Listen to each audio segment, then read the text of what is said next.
Hello fellow brawlers, I'm KairosTime and it is time to brawl. Today we got a very special video for you. That is right, #1 Spike, brought to you by none other than Miguelon. How are you doing today, Miguelon? Miguelon? Did I say your name wrong? Is it Miguelon? Miguelon? How you doing today, Miguelon? I think I scared him away, guys. Okay, I'm just joking, guys. He is actually not a native English speaker, and so instead what he did, he got 993 trophies last season with Spike. We sat down and talked about all of the different strategies for Spike, and he felt a little bit more comfortable just having me go over that with you guys. So I asked him all the questions, and I'm going to be giving you guys his response. Let's go ahead and go here, guys. Question number 1, on a scale of 1 to 10, how hard is it to push Spike and why? 1 being the easiest to push, 10 being the hardest. Miguelon, actually, I would totally agree with this. He said it's actually pretty easy to push him up, especially to 500. He said probably about a 3, because Spike's a legendary brawler, and he has some advantages over certain brawlers. And one reason why it's really particularly easy to push Spike is because he is playable in so many different maps and game modes. Speaking of which game modes can he be played in? Starting off with Gem Grab, yes, Spike works great on all of the Gem Grab maps. It can be a little bit difficult on Bone Box, but even that can work out really well. Personally, his favorite maps for Spike are Temple Catacombs, because if you win your side, then you and your team can basically just spawn camp them and win very easily, and then also Crystal Cavern. Now, can you play him in Showdown? Yes, Spike is actually really good in solo Showdown, especially on Death Valley, Thousand Lakes, and Double Trouble. And Duo Showdown, yes, he can actually be played very well in Duo Showdown. Miguelon actually pushed from 900 trophies up to 950 playing Duo Showdown on Feast or Famine with his friend Daddy Squash, who was using Bow. It also works on Death Valley with a Dynamite and Spike composition, and then Thousand Lakes with a Terra and Spike comp, and then Double Trouble with a Piper and Spike comp. Up next we have Heist. Yes, he can be played on Heist. Personally, he only uses it on Kaboom Canyon. For Kaboom Canyon, you've got basically just play as a support brawler and really help your teammates whenever they're pushing, but also when the enemy team is making their push. Basically, playing both offense, defense, to going back and forth depending on what you really need. Spike is really great against those tanks and just helping to keep push them back and things like that. So that's actually one reason why Spike does well as a defensive stop in Heist. Another map that works really well with him is Bandit Stash, using a Daryl, Spike, and Dynamite composition. Can Spike be played in Brawl Ball? Yes, he's actually pretty great on both Backyard Bowl and Pinhole Punt, and we even saw a lot of Spike being used in the Brawl Ball tournament that we just had yesterday, so make sure you guys go check that out. Okay, so next question is, what is the first tip that you would give to a new player who recently unlocked Spike? And Miguelon responded by saying that really what you want to focus on doing is playing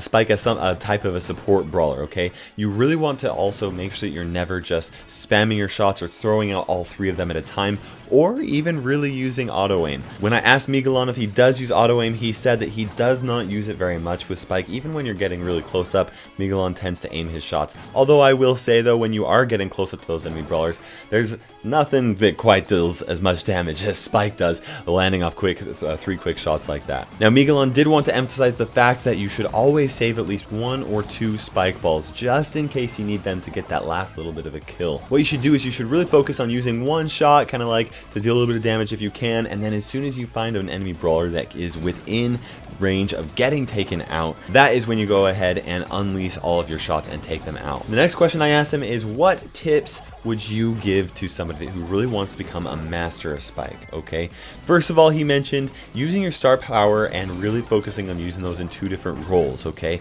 you either want to use it to play as an aggro type of a situation or a support situation. There are some times when you get up really close and you try and do both, but most of the time you're gonna have to choose between the 2 things. Now the most important thing to recognizing whether you should go on aggro or you should go on support with his super is focusing on winning your lane. If you can use it to really try and heal yourself up, keep yourself alive so that you can actually go in and use that to win your lane, then do that. Sometimes you might have to use it to try and support another brawler and try and take out an enemy on the other team. Now once you have focused on winning your lane and taking out the enemy brawler that is in your lane, then is when you're going to use Spike to try and help support your other brawlers. Okay, now once you have won your lane, you can actually help establish control in the middle, or even help your teammates out on the opposite side by throwing his super over at enemy brawlers clear over there, since Spike's super can be thrown over quite large distances. Now another pro tip is that when you you have an enemy brawler that is kind of behind an enemy wall, one thing that you can do is really focus on attacking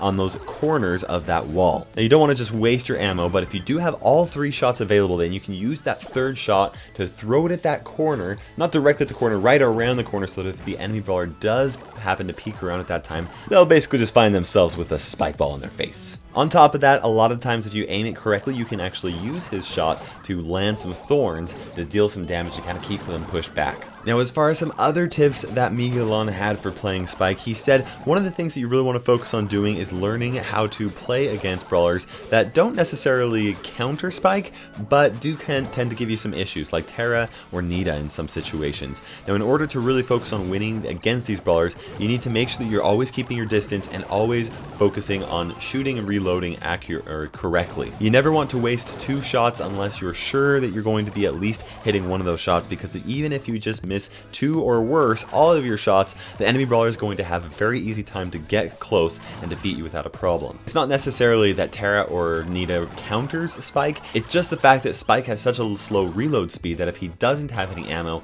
they're going to be able to use that opportunity to push Spike back and put him in a difficult situation. Now, as far as brawlers that actually do counter Spike, Miguelon said that Piper, Brock, and Ricochet, these long-range brawlers, do a pretty good job at countering Spike if they do have that available range. Now, if these players are not super great at their brawlers, then obviously Spike can still win. But if you have a top player Spike versus a top player Brock or Piper, then or Ricochet, it can be pretty tricky. The trick to playing against a Brock is to make sure that you're dodging at least those first 2 Brock attacks. Once you've done that, then you can actually close that gap because of Brock's slow reload speed and get close enough that you can actually land your shots. Piper can also be beaten as long as there are walls and bushes and things like that to cover from her shots, but really it's important for you to know how you can kind of work your way up and get close to her. If it is an open map, it can be pretty tricky when you're facing against these long range brawlers as Spike. Now, as far as which brawlers Spike actually counters, Spike is a brawler that honestly can actually do pretty great against every brawler in the game right now if you know how to keep your distance against the right brawlers,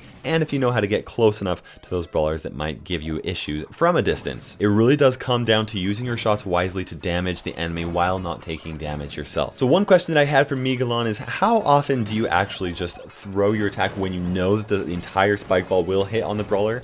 Or how often do you actually use that?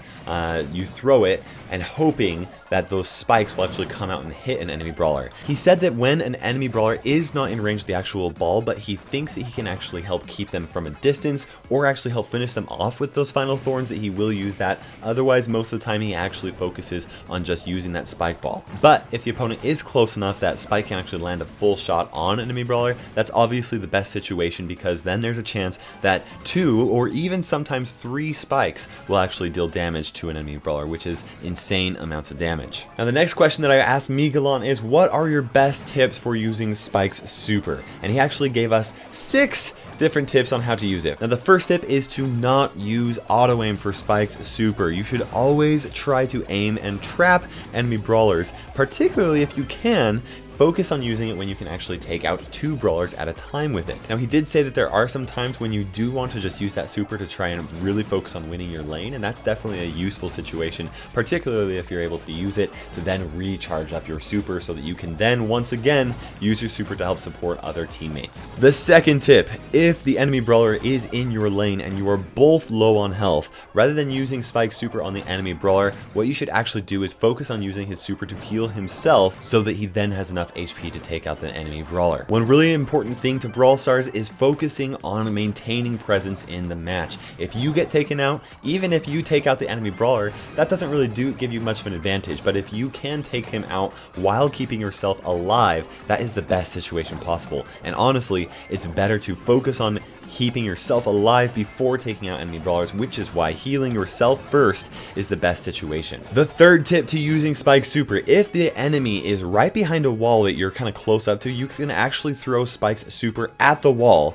so that you can actually deal damage to the enemy brawler and heal yourself while you go around the wall to finish off the opponent and gaining back another super, like we mentioned a little bit earlier. Now, the fourth tip is actually kind of situational, but there are some times when rather than using Spike's Spike's super to just deal damage or to take people out. You can actually use it to try and zone an area, and what that means is you control an area, you block off an area so that they're not going to go into that direction, and so they have to go around, they have to fall back, they have to push up closer or something like that so that you or your teammates can actually take them out. This can also be useful in situations where there's like a lot of gems on the map, or like maybe the Brawl Ball or something like that, where you protect an area location so that they cannot go in when you do not want them to. The fifth tip to using his super is that you can actually use his super to completely neutralize Jesse's turret if it's at maximum HP. As long as you do that and you use Spike's 3 shots onto the super to neutralize it, it won't matter if she actually heals that turret because you're going to be able to destroy it with ease. Oftentimes when you are playing against a Jesse in a gem grab or something like that, it does become Spike's role to try and get rid of that turret because it does such a good job at getting rid of it very quickly. On top of this, tip number 6 is that if you are facing against a Pam, you can use Spike's super to neutralize Pam's turret as well.